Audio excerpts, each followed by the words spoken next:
Salam komunikasi bisnis dengan Dr. Hendra. Sekarang kita akan mempelajari cara membuat keluhan. Tujuannya dan juga apa sih overview-nya.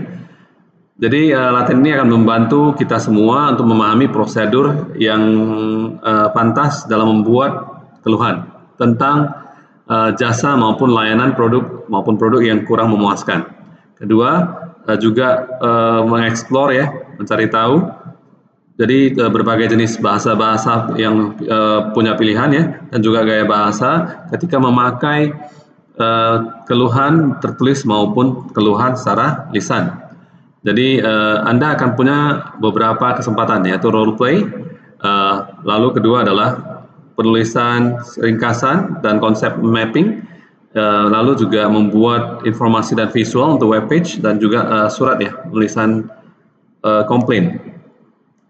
Nah, D1 ya, apakah Anda punya hak untuk melakukan keluhan? Kebanyakan dari kita tidak suka mengeluh, bahkan ketika kita punya alasan untuk melakukannya. Mengeluh bukanlah hobi ya, harusnya dibuat hanya jika perlu atau penting. Jika Anda telah membeli sebuah produk atau jasa yang memang tidak bisa berfungsi dengan baik seharusnya, maka Anda punya hak untuk melakukan keluhan kepada toko yang menjualnya kepada Anda. Tentu saja ada cara yang benar dan ada juga cara yang kurang benar untuk melanjutkannya. Nah, yang pertama adalah mengeluhlah hanya jika penting atau perlu. Kedua, berikan orang yang Anda keluhkan sebuah kesempatan untuk menyelesaikan keluhan Anda sebelum Anda memberikan ancaman akan melakukan tindakan.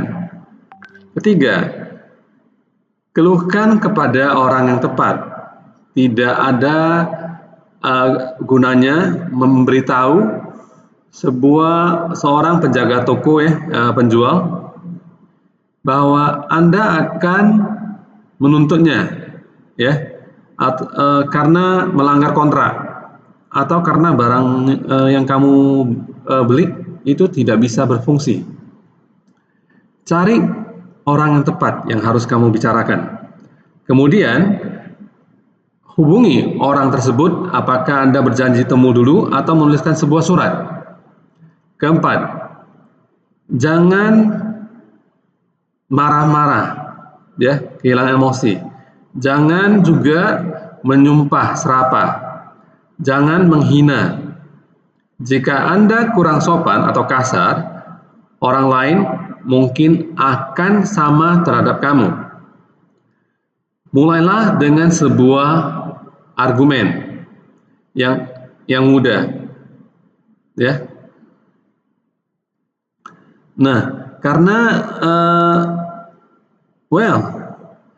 hal ini kalau Anda kehilangan kesabaran, sumpah serapah atau menghina orang, maka hal ini akan memperpanjang masalah, menghabiskan waktu, energi, dan juga hampir tidak akan mencapai apa yang Anda inginkan, yaitu solusi.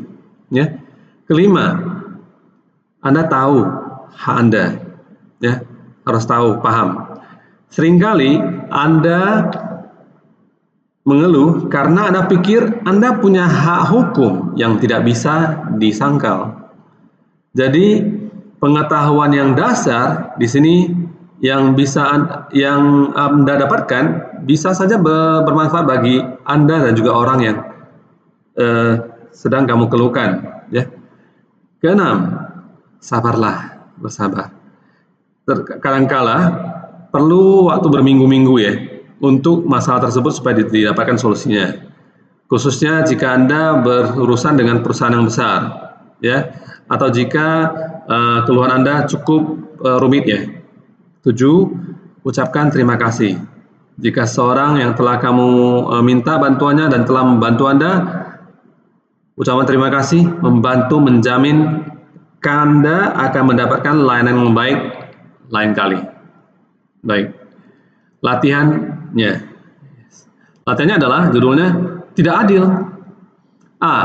Pikirkan masalah-masalah yang mungkin terjadi dengan barang dan jasa yang bisa terjadi pada diri Anda. Tambahkan pada daftar ini. Yang pertama adalah Anda menerima sebuah bond ataupun tagihan dan Anda telah di overcharge ya, bayarnya lebih mahal daripada seharusnya. Misalnya 10.000 jadi kok 15.000 di sini. Ya. Kedua, barang-barang dikirim melalui pos tibanya tidak lengkap atau salah. Ya.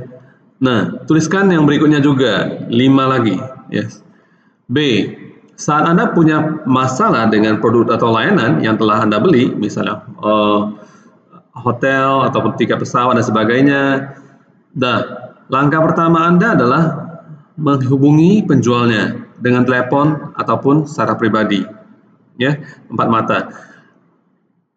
Kira-kira apa tujuan Anda menghubungi penjual? Lingkarilah tujuan yang Anda kira pantas. Ya, dari pilihan 7 ini, lingkari yang Anda kira pantas. Yang pertama adalah menunjukkan kemarahan Anda. Yang kedua adalah minta klarifikasi. 3 adalah meminta ganti rugi. Ya, pertukaran. Keempat adalah minta informasi. 5 adalah mengekspresikan kekecewaan Anda. 6 adalah cari tahu apa pilihan Anda, solusinya, pilihannya apa. 7, bujuk rayu. Yang mana? Lingkari. Ya, bisa lebih dari satu jawaban. C. Nah, pilihan bahasa Anda yang Anda pilih, what kind of language choices will you make? Sehingga gaya dari keluhan Anda mencerminkan tujuan Anda. Apa pilihan dari bahasa Anda supaya mencerminkan tujuan Anda? Kalimatnya seperti apa? Kata-katanya seperti apa? Anda harus ingat tujuannya. Taruh di pikiran Anda. Tujuannya apa? Yang tadi kamu pilih di B, tujuannya kamu ingat terus ya. 1 misalnya. Lalu pikirkan kata-kata yang bisa diucapkan yang akan bermanfaat untuk dipakai untuk mencerminkan tujuan tersebut. Jadi kalau misalnya Anda lihat ya di atas yang bagus tuh yang misalnya memberikan informasi. Nah, kata kuncinya apa aja? Tuliskan listnya. Kalau bisa minimum satunya 6, yes. Okay. Jadi kalau misalnya di atas B itu ada jawabannya 4 kali 6, 24 lah jawaban di sini. Jelas ya? Baik. Baik, yang D lupakan aja, nggak apa-apa. Kita lanjut ke D2. D2. Bagaimana cara membuat sebuah keluhan? Anda bisa mengeluh 4 mata dengan telepon, dengan surat, atau kombinasi dari semuanya. Ya, email juga bisa. Cara manapun yang Anda putuskan, selalu mulai dengan bertanya diri sendiri. Apakah keluhannya benar? Kedua, sudahkah saya mempunyai fakta-faktanya? Ketiga, apa hak hukum saya? Keempat, apakah saya sudah mengeluh kepada orang tepat? Kelima, apa yang saya inginkan dari mereka tentang keluhan saya? Ya. Nah, di sini ada beberapa contoh ya, atau tips-tips mengeluh secara pribadi 4 mata. Jika Anda mengeluh tentang barang yang rusak, ya, Anda beli mic misalnya seperti ini, datang rusak nggak bisa dipakai, mintalah orang yang menjualnya kepada Anda. Jika mungkin, bawa barangnya bersama Anda, seluruh bukti bayarnya dan dokumentasinya, kertas surat-suratnya dibawa serta kotaknya dan sebagainya. Ya. Kedua, kalau Anda mengeluh secara pribadi, maka jika penjaga tokonya nggak bisa bantu Anda, minta ketemu pimpinannya, manajernya. Ya. 3, jangan buat gaduh di tokonya, oke? Tenang, oke? Pakai logika. Ya, oke. 4. Jelaskan masalahnya kepada pimpinannya. Tanya tokonya apa yang akan mereka lakukan tentang barang yang rusak ini. Jika perlu, jelaskan dengan sopan apa yang kamu inginkan. Misalnya kamu ingin uangnya balik. Ya. Kelima, jika Anda tidak bisa menemukan dia untuk membantu Anda merasa dia nggak membantu Anda, atau tidak merasa Anda tidak punya progres, ya, jangan putus asa, jangan kehilangan kesabaran, jangan marah-marah. Sebutkan bahwa Anda kurang puas dan Anda bermaksud untuk melanjutkannya. Jangan ancam tindakan-tindakan yang Anda tidak akan ambil, karena hal itu bisa melemahkan kasus Anda. Yang terakhir, pergi ke laporan di consumer.fic.gov.au ya, untuk mengetahui bagaimana Anda mencari keluhan ya terhadap negara bagian Victoria ini di Australia. Oke, lanjut. Cara komplain by telepon ya. Pakai telepon tuh keluhannya gimana ya?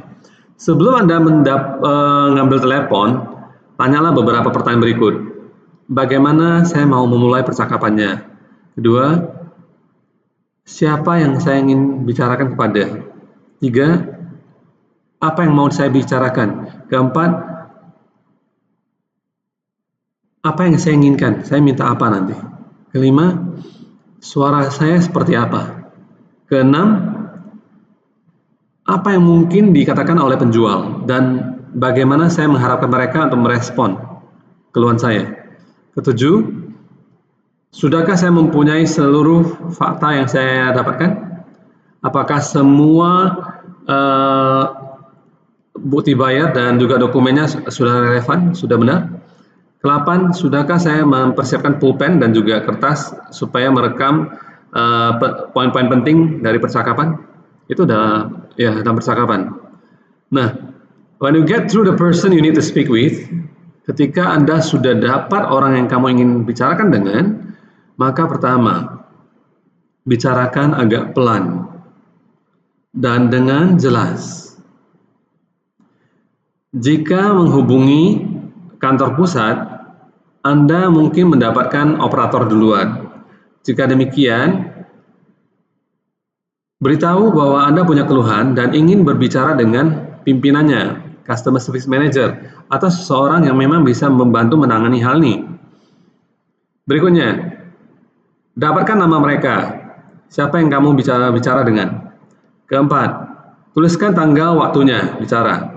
Kelima, jelaskan bahwa apa masalahnya dan juga minta bahwa apa yang akan mereka lakukan tentang keluhan ini.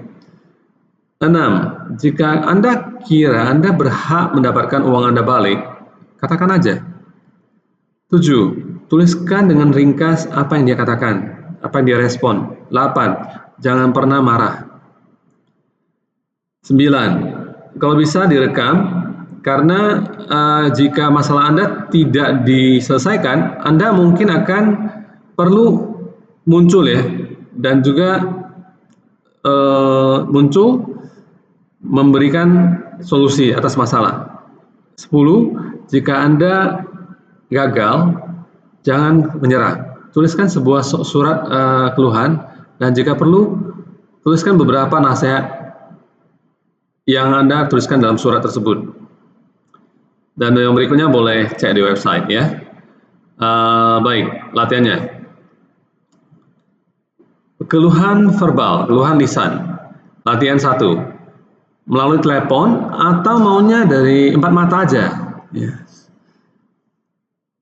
Tuliskan daftar perbedaan antara membuat keluhan dengan telepon dan keluhan empat mata dengan penjual. Apa bedanya? Jadi satu kolom untuk yang telepon, satu kolom untuk yang face to face empat mata. Apa bedanya? Ya, pikirkan ya. Boleh diskusikan.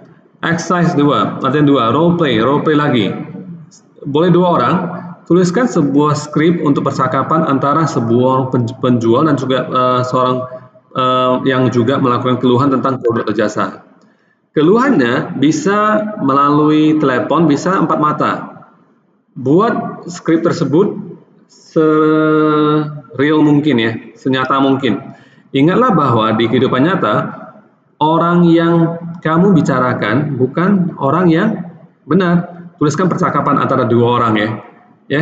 Penjual dengan seorang yang melakukan melakukan itu keluhan. Lalu B, Anda coba latihankan di rumah dengan orang tua, ya. Tanya orang tua untuk nasihat ya, dalam membuat percakapan ya, supaya senyata mungkin. C, coba Anda rekam. Rekamannya boleh berdua, ya. Untuk ditaruh di YouTube, linknya juga kasih, ya. D, setelah semua roleplay telah dilakukan, maka Anda coba lihat manakah yang paling efektif. Ini nggak bisa, harus kita lihat semua videonya kita, ya. Manakah yang efektif, manakah yang tidak, ya. Bagaimana presentasi dari komplain bisa dikembangkan lagi lebih bagus, ya. Baik, itu yang D tidak usah ya, yang D tidak usah, kita skip.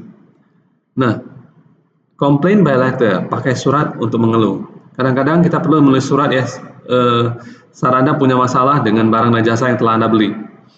Mengapa orang tersebut ingin menuliskan surat daripada menghubungi langsung ataupun langsung menjumpainya? Ya, oke. Kenapa sih? Baik. Exercise 3, latihan 3. Sebuah surat komplain. Dari daftar berikut, coba berikan ranking, ya. Rekomendasi dari angka 1 sampai angka 9, menunjukkan seberapa penting. Angka 1 itu sangat penting sekali. Angka 9 itu kurang penting, ya. Sebagai alasan untuk membuat komplain keluhan dalam penulisan, ya. Nah, manakah yang paling penting dalam surat komplain? Yang pertama, Anda punya kesempatan untuk put your story, your side of story, untuk menjelaskan cerita dari sisi Anda. Kedua, writing a letter, menulis sebuah surat memberikan sebuah bukti yang bisa dilacak, artinya ada rekam jejak. 3, lebih objektif, tidak begitu emosional daripada bicara. 4, surat menyurat lebih punya wibawa, otoritas. 5, lebih mudah menulis daripada menelepon. 6, orang akan membalas surat. 7, kurang nyaman. 8, Anda bisa dapatkan bantuan dengan draft dulu, tulis dulu, acak dulu ya, tulisan tangan dulu. Lalu periksa lagi sebelum mengirimkannya. Ya, jadi draft dulu barusan dikirimkan final. Ke-9, tahapan berikutnya setelah percakapan. Ya, mana yang paling penting? Tuliskan. Nah, saat Anda menuliskan surat keluhan, izinkan toko kira-kira 2 minggu ya untuk menjawab hal ini. Setelah itu, tuliskan surat pengingat. Jika Anda tidak mendapatkan jawaban, maka Anda bisa menghubungi ya, Consumer Affairs Victoria. Nah, B, apakah mengirimkan sebuah email sama efektifnya dengan menuliskan sebuah surat? Mengapa ya, mengapa tidak? Coba karanglah sebuah surat keluhan, latihan aja, melalui email, dan kirimkan ke teman Anda. Minta mereka berikan feedback, umpan balik pada Anda yang bisa Anda pakai untuk menuliskan surat formal, ya. Nah, jawab ini dan tuliskan suratnya, dikumpulkan aja sekalian. Baik, sampai di sini dulu. Salam komunikasi bisnis dengan Dr. Hendra. Sampai jumpa.